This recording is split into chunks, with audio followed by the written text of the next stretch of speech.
I'm Noreen Rosenblum, and I teach at the Rose Early Childhood Education Center at Beth Shalom. I have a fabulous book to read to you today, The Shabbat Box by Leslie Simpson, illustrated by Nicole Inden Bosch. Every Friday, someone got to take home the Shabbat Box. It was a shoebox covered in velvet with Shabbat written in Hebrew letters. Inside there were candlesticks, a Kiddush cup, and a challah cover. Each week, the teacher added fresh challah rolls with raisins. Everyone loved the box. There was only one problem. There was only one box. And there were 14 kids in the class. There was Eli and Sarah and Noah and Rachel and Sophie and Zachary and Sam and Rose and Ruth and Ira and Naomi and Julia and Rafi and Miriam. The rule was one turn per customer, and that meant Ira would have to wait until winter for his turn. How long until winter? He asked his mother. After the leaves fall off the trees and snow comes, she answered. How long will that be? Asked Ira. About 14 weeks, said his mom. How long is 14 weeks? He asked. About 98 sleeps, his mom explained. 98 sleeps? That feels like forever, said Ira. After many, many sleeps, winter arrived, and it was finally Ira's turn. He put the Shabbat bag in his knapsack and started walking home.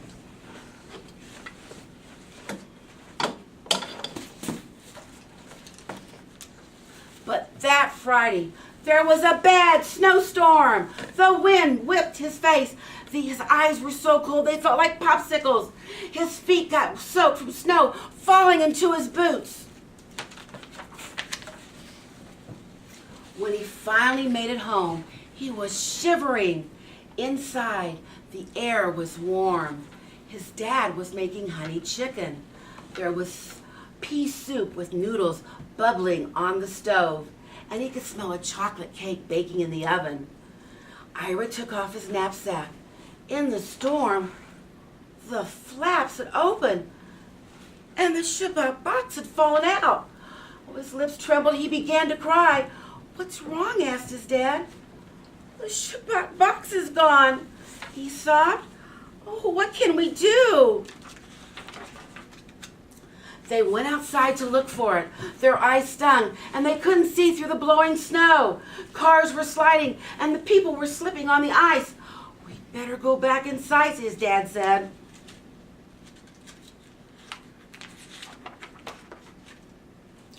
Ira began sobbing again.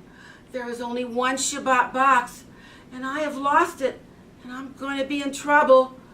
He didn't want to eat the soup or the chicken or even the chocolate cake.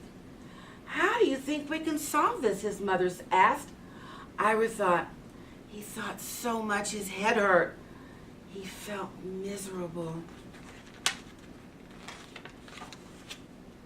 Saturday afternoon, he was lying on his bed. He saw the empty box from his snow boots. I know what I'm going to do, he whispered to his stuffed animals. I will make a new Shabbat box. It will be a surprise. After Havdalah, he put a do not enter sign on his bedroom door. He took his art kit and big camping flashlight down from his closet. He pulled out the box. He decorated it with purple velvet and shiny sprinkles. He turned his plasticine snakes into candlesticks. He made a memory game with pictures of challahs, candlesticks, wine cups, and people singing. He painted grapes on his water cup and turned it into a Kiddush cup. He painted his pillowcase and turned it into a giant challah cover.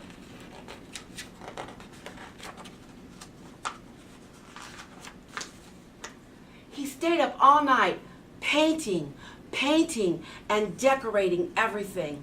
He worked by flashlight until under the covers of his bed. By the time he went to sleep, it was almost morning. On Sunday, he put lollipops and taffy and hard candy and chocolate into the box because Shabbat should be sweet. He wrapped the box in plastic in case it fell into a snowbank again. Monday was his turn for show and tell. As he unwrapped the box, kids gathered around him. He told them the story of how he lost the box in the snow and how he tried to find it. He told them how upset he was, but he left out the part about crying. Then he told them how he made a new Shabbat box for the class. He took a deep breath. "I hope you like it," he said. He opened the lid. Everyone peered inside. All the kids were jumping up and down, saying they wanted to take Ira's box home and eat the sweets and play the memory game and try out the cool candlesticks. "I have something for show and tell too," said the teacher. "But show and tell is for the kids," Rachel protested. "Last Friday, the day of the storm, I forgot my mittens," the teacher explained. "So I went back to school for them because my hands were freezing. I saw something peeking out of the snow." She took a slightly crumpled box out of the cupboard. It was the Shabbat box. "The bad news is that the challah rolls were soggy," the teacher said. "But the good news is that the box dried." "Now we have 2 Shabbat boxes," said Ira. "Only 49 more sleeps until my next turn."